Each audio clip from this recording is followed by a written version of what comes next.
Indie games have changed AAA gaming and gaming in general by showing the big money people who oftentimes don't even like video games or don't get them, they just know that there's a market for them, that there's a market for a kind of game that they have never sold before, that there's a market for a kind of game that they would never experiment with because they are too scared to risk their money.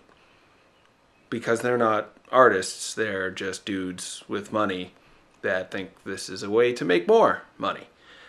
But there are people out there now making games because they really want to, without any idea if it's gonna make them rich, because they just can't help it. They just want to make video games, and they do.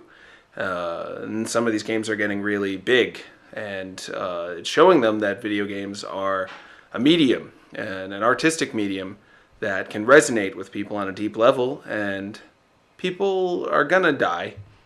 They don't want to waste their time in this world. They're going to use their money on something that they think is worthwhile. And as it turns out, video games can be worthwhile. And indie games have shown the world that, and shown people with money that, which is why I think we're seeing Sony and Microsoft and Nintendo putting out the olive branch. Let me say that again. Putting out the olive branch to these risk takers out there in the indie sphere. And I hope it pays off for them. I hope everyone gets money and gets to make things and is happy. That would be great.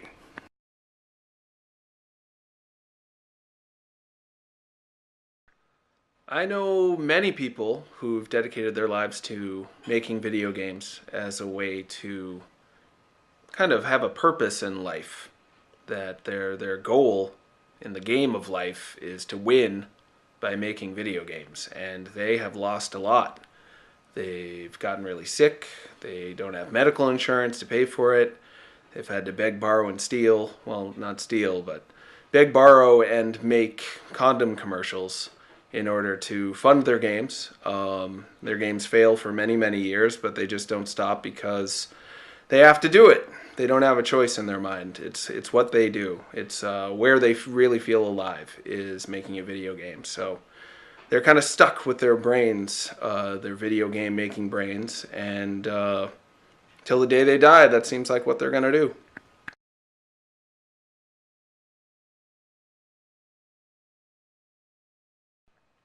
It seems like moving forward, big name developers and the people who make video game consoles are trying to have it both ways. They still want to have total control over the industry. And that control, that need for control, I feel comes from a fear. They fear that they're kind of the man behind the curtain, the Wizard of Oz, if it will. And if people figure out that they're really worthless and don't have all this power that they feign having, that they're going to be out of a job. Because they're not creators, for the most part. They're money guys. So they want that control, because they fear that without it they're worthless, and they also just like to be in control. That's how they ended up in charge. So indie really blew up on the PC where there is no control.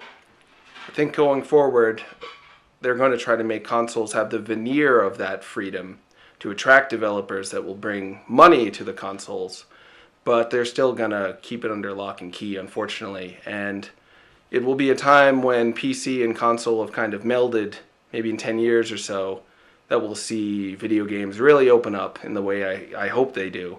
So everybody, from someone who just wants to play video games occasionally with family on the TV in their living room, to people who spend all night gaming on their PC, everyone will have access to the broadest range of video games. Ugh, I'm getting tired holding this camera like this. It's good for your shoulders. Ugh.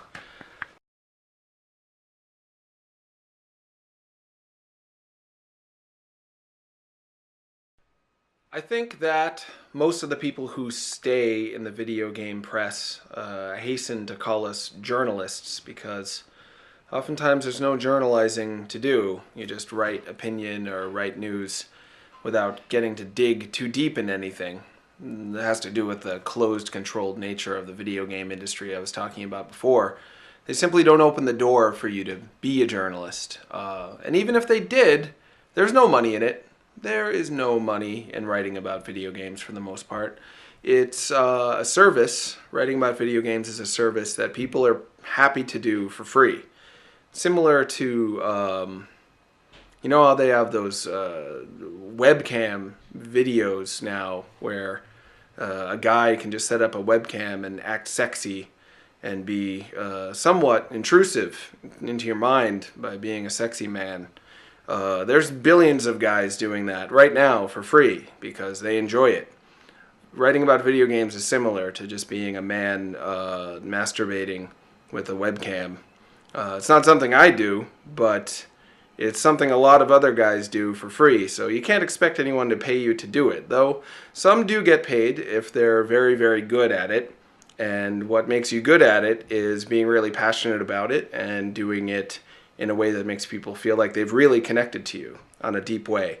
Writing of any kind is like that, and writing about video games is no different. So as a guy who writes about video games, I choose to write about the games that I'm most excited about and most interested in. And these days, that's games that are actually about something as opposed to just giving me an avenue to feed into my animal instincts and engage in some light escapism. That's kind of old hat at this point. I'm not going to live forever, like I was saying before. The people making these video games aren't going to live forever. We want to do something that at least feels like it has meaning in our lives. And writing about video games that I think are meaningful is a way to do that. And a lot of the time that's games made by risk takers who are not in it for the money, which I think is what indie means, but who knows. So anyway, yeah, that's why I write about smaller, less blockbustery games sometimes.